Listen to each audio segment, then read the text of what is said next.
What's up, everybody? It's your boy Joshua Edwards, live from Brooklyn, New York. This is Panthers Pride Television. We are officially at the conclusion of the NFL Scouting Combine.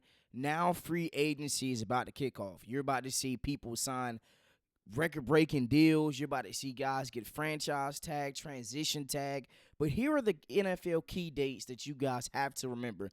So currently speaking, February 18th is when the window for transition and franchise tag is open. February 27th through March 3rd, like I said, NFL Scouting Combine is wrapping up. March 10th is when free agency kicks off. April 21st is the offseason workouts will begin. And then April 24th through the 26th is the NFL draft. And if you guys don't know who I'm about to talk about in this next segment, Dan Graziano has some interesting words to say about the Carolina Panthers. Dan Graziano is an NFL insider for ESPN, does pregame, postgame interviews, obviously is on NFL Live, is on ESPN's Get Up, First Take, and he had some choice words when he was talking about the Carolina Panthers and just their cap space and just managing free agency.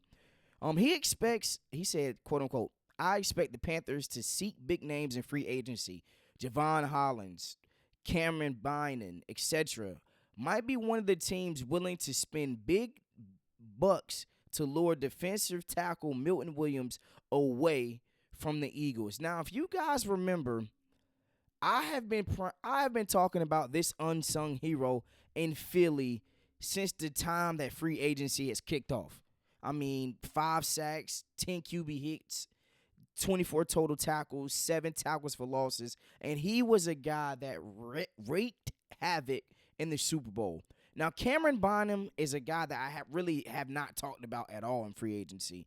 17 games played this past season, 10 pass breakups, 96 total tackles, 3 interceptions, 2 tackles for losses. Now, I don't see a situation where the Minnesota Vikings move off of him. My homeboy would be pissed if we sign him. 2 of my homeboys are actually Minnesota Vikings fan. But this guy is a guy that I believe is a top 3 safety. You guys know that I've already talked about Javon Holland, how we could really make a huge upgrade on the back end with him. But Cameron Bynum is no slap. Now, if he does not get hit with a franchise tag or a transition tag, he is going to be available for us. He's a guy that can make a lot of plays. We know exactly what he brings to a defense, him and Harrison Smith, and then you talk about adding him with J.C. Horn, with the Derek Brown, and obviously drafting somebody on the defensive side.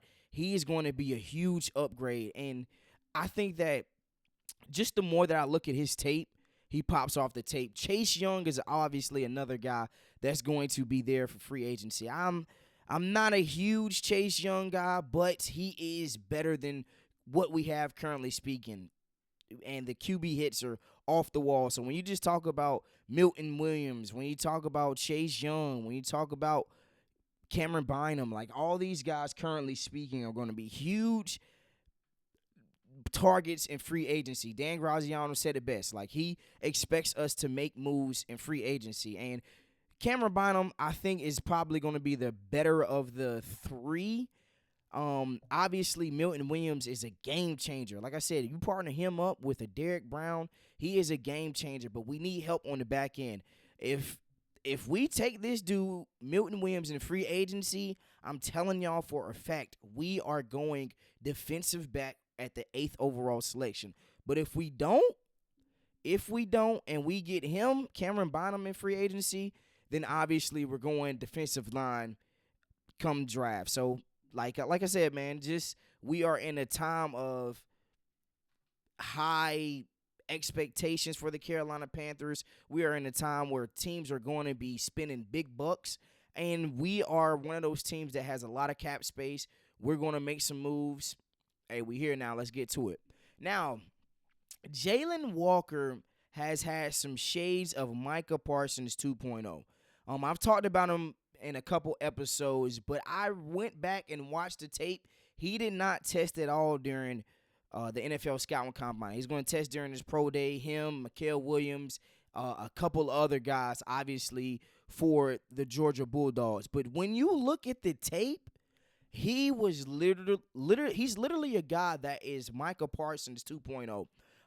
Micah Parsons, for those of you that don't know, played middle linebacker at Penn State.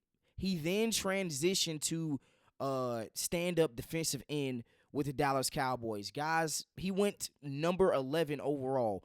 He was a guy that should have been a top 5 selection. Didn't play the year before because it was COVID. But Jalon Walker has that same type of capability. He played middle linebacker, had 6.5 sacks, 11 tackles for losses, 60 total tackles in 14 games played, and 2 fumble recoveries. Now, if we're looking for a guy that has speed, power, the ability to get in and out of blocks, to read defenses, if we are going to use Jalon Walker like the Dallas Cowboys use Micah Parsons, we are literally on the verge of drafting a generational talent. Now, I'm not saying he's Micah Parsons. Micah Parsons is in a different stratosphere. But what I am saying is he has the capability to be Micah Parsons 2.0. Just go watch the tape.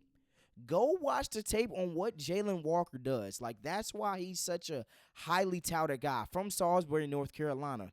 He's a North Carolina boy. We do this. So when you think of just all of the problems he can present to an offense, you pair him with a Derrick Brown, a Milton Williams, some more guys that we could possibly get in free agency. He is going to be able to bend the edge. He's going to be able to set the edge and then obviously make plays in the passing game, make plays in the running game. Hell, if we don't want to use him as an edge rusher, we still got him at the middle linebacker position. But I think he's probably the biggest Swiss Army knife of anybody not named Travis Hunter. He right now, to me, is the biggest wild card. If you're playing Uno and you got a wild card, Jalon Walker, outside of Travis Hunter, is the biggest wild card in this draft. So, shades of Micah Parsons 2.0. I look forward to it. Now, like I just stated earlier on, a lot of guys are hitting free agency. We are currently not re-signing Raheem Blackshear. Now, Raheem Blackshear is a guy, he's a Panther favorite. Let's just call it for what it is. A lot of people that watch the Carolina Panthers, we just like Raheem Blackshear, one, just because of the heart and attitude that he brings to the Carolina Panthers. Does it a lot in special teams, kick return, punt return. He's just a special team type of guy. And, you know, he was a restricted free agent, but we ended up taking back his tenure, and we're going to let him walk. I mean, you look at these stats.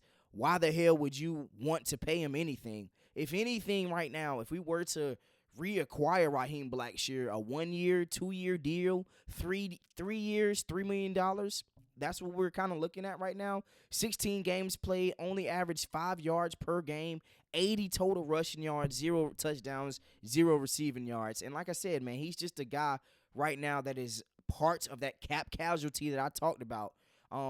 He might be a guy later on, if nobody claims him in waiver wires, if nobody signs him to a contract, he might be a guy that's right back on our practice squad come training camp and that stuff. But there are other guys also right here. So these are other guys that are currently restricted free agents that might test the market.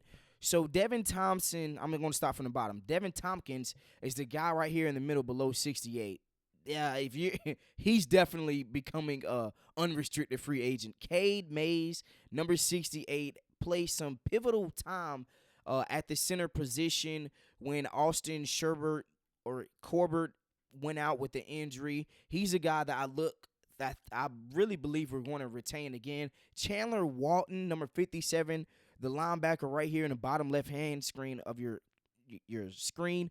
He is a guy that I also believe that we will retain in free agency. Felix Jones Jr., if you guys watched Hard Knocks, was a guy that was on the Chicago Bears, can do it all, running back, receiver, special teams. He could be the guy that is a Raheem Blackshear. So I think we might bring him back.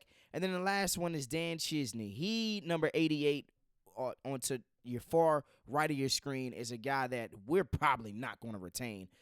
I mean, I'm just calling for what it is, just for where we are looking to go. He might be a practice squad player. And a lot of these guys that are currently, restricted free agents, man, they might want to move on.